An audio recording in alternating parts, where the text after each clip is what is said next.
Before we introduce our next speaker, I just wanted to say a big thank you to my team who allowed me to be here today. So for the audience, I'm curious, how many of you have heard of or been to the Red River Market? Heck yeah. Thank you. How many of you have heard or been to the Night Bazaar? Chris Kendall Market? Did you know that those three events in the last 8 years have had roughly a $9.8 million economic impact on our community? They've garnered roughly 600,000 attendees. Oh, thanks. And they're all hosted by the same organization, Folkways. Folkways builds community through events because we believe if we can build a vibrant community, it'll attract workforce and talent to the region, which is why they've donated my time to be here with you today, because this is building community. So I just want to give a shout out to them for all the great work that we do. I would invite you all to come to our Red River Market this Saturday in Broadway Square. It's Global Day, which we're really excited to celebrate all of the cultures that live in our community. So I hope that you would join us Saturday 10 to 2 in Broadway Square, downtown. But without further ado, we'll introduce our next speaker. Jaymes, with-a-wye, began putting down his roots in Fargo immediately upon moving here in May of 2021. He's lived in Tennessee, Texas, Ireland, after growing up in the wet and mountainous state of Washington. But he empathetically declares Fargo is best. Everyone who knows him longer than 5 minutes has likely discovered his passion for community old world style with historical fencing, ballroom dance, and toasting at banquets. I feel like we should toast it. Yeah. But his omni curiosity ranges even further to afield into transformational. You put so many hard words in here. Okay. But his omni curiosity ranges even further afield into transformative, speculative fiction, writing, and world building, permaculture, homesteading, the history of the Byzantine Empire, and more. So without further ado, Jaymes. Thank you. Thanks, sir.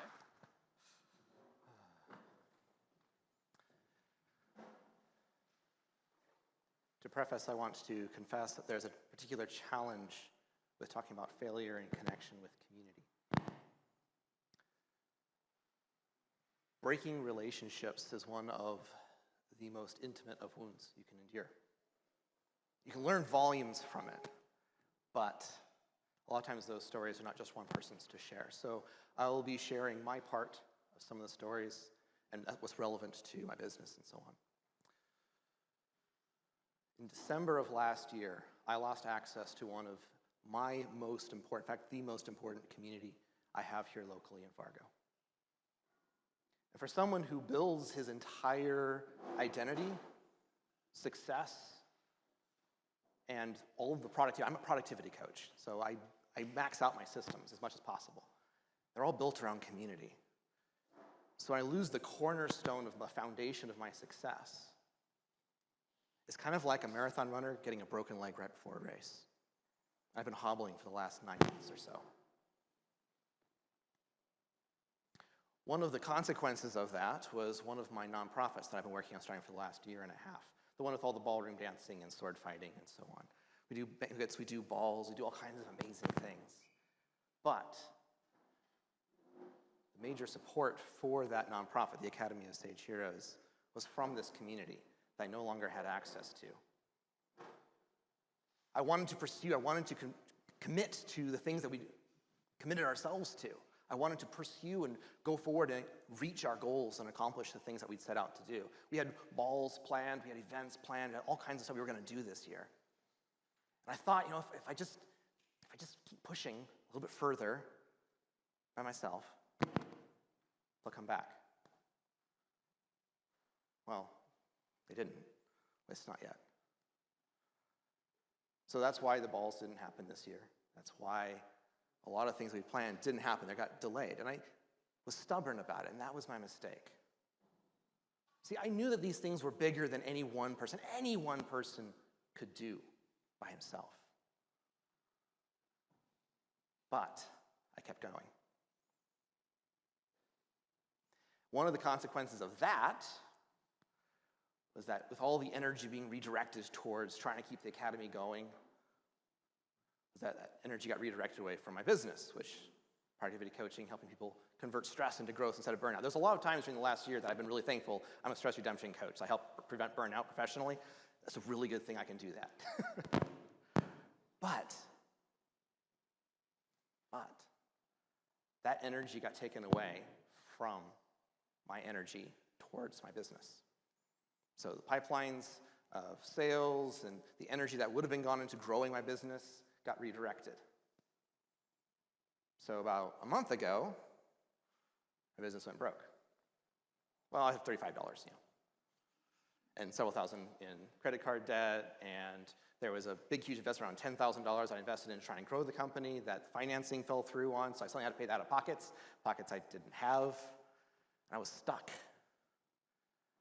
And I knew that I had to do something. I had to pursue. I had to move forward because that's who I was. I'm an entrepreneur. So I had to rely not just on my friends and my network and my community for trying to get out of that particular spot, but I also need to rely on my community to help me hold that identity. So actually, Will, that last time I was at the happy hour with you and Zach and hang on doing some of the videos with Cassie and whatnot, that was that day. I was at my lowest point. And I was wondering if I could keep going. But I chose to go to the Executives Club, to the 100, and decided I need to remind myself of who I am, who I'm a part of. These are my people. These people have all been through here before. I didn't even need to share my story. I just need to be with the people to reinforce that identity and keep me going. Well, things are going a lot better now. I'm back on the upward trend and so on. I'm not broke anymore, thank God.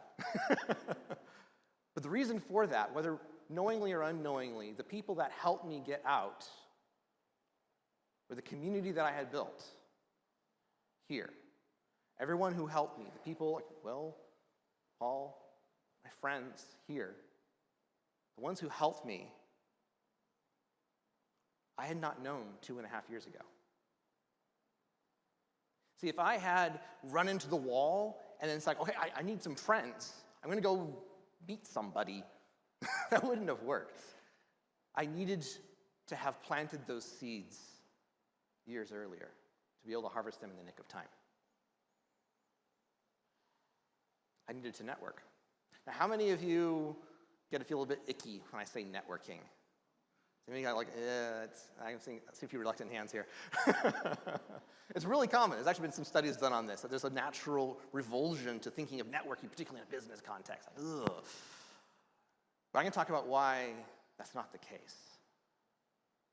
Networking shouldn't be that way. See, our network is built, our personal network is built out of 4 tiers of belonging. These are things I've learned over the last few years of coming here, knowing 0 people, and building a robust network. See, a network starts with connections. An individual conversation with an individual person. One conversation, one moment in time. But it can't stop there, because you have to extend that conversation through time. You have to build a relationship. You have to tell a story with your relationship. So you take that conversation, you extend it through a story, you go from a connection to a relationship. But then you triangulate that. You go with not just one person. You go 2, 3, 4 or more people, at least 3 people, who have a common goal, a common orientation, a common purpose, and values around that purpose. That's what makes a community. But then if you take that community and do the same thing like you did with the connection, you extend that through time, through successive generations of people allied around a common goal. That's what a culture is. So if you think of it like a seed that's planted at the beginning, one seed by itself is not worth all that much. You let it grow into a plant that can bear fruit, that's better. But just one stalk isn't going to feed a family. You need an entire crop. And that's where lasting transformation really starts getting in, when you have that community, right? That doesn't last very long. You harvest it once, it's done. What you need is a sustainable harvest. You need to have a method for replanting those seeds, moving back into the life of the earth and continue on that can weather storms and challenges. That's what you need. You need culture. So for me, I knew I needed, when I moved here to Fargo, I couldn't just like make a few friends here and there haphazardly. And I couldn't just meet with a few super connectors, individuals like John Machek or Paul or Kurt. I needed to connect with communities, circles that overlapped with a lot of things. One reason why I joined the Executives Club. One reason why I hang out at everything the Emerging Prairie does, because they intersect with everything. But more than that, I needed to embody the values and the traditions and the way of life of this new home of mine. I needed to become a Midwesterner, become a Fargonian. I love it here. I'm passionate. I used to see my Zoom calls with my friends around the country. You guys need to move to Fargo. It's amazing. It's the best place in the world. They're like, you moved where on purpose? Like, you come and check it out. It's amazing. What was amazing is that resilience of connection, of community, those values that get passed on, and being able to be replanted into community. Being able to push forward and grow with other people with common values.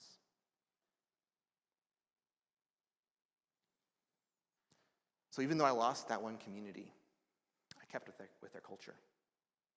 And reconciliation is happening. Things are bringing back together again and being reconnected. I feel like I've got a huge battery pack charged into me again. There's a future there still. But I had to stay true to it. I had to stay committed to it. And that's what I want to encourage all of you with. We like to watch movies about, the lone superhero and the cowboys out west and the lone wolf mentality. And Americans, we kind of have this fetish for doing things by ourselves. We like to do that, kind of a rebellious streak. But independence, autonomy is a lie. Nothing worth doing is able to be done alone. Nothing. That's what I have for you. Any questions or time? I know there's lunch right after too, so I can cut it short too.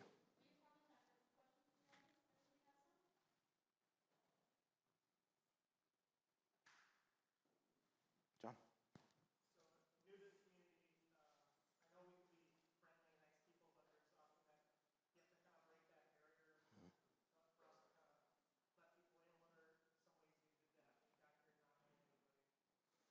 Asking questions, being skilled in asking questions. Because you're right, there is that barrier, like that sense of belonging takes earning, right?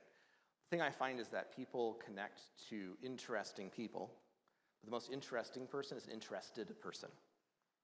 So if you're connecting with someone, you're adding value, it's not about sales, it's not about trying to extract something from them, about simply being interested in them, connecting to them, learning about them, asking questions, and inspiring a desire to hang out with you more often. So being interesting, but more so being interested, makes the biggest difference I found.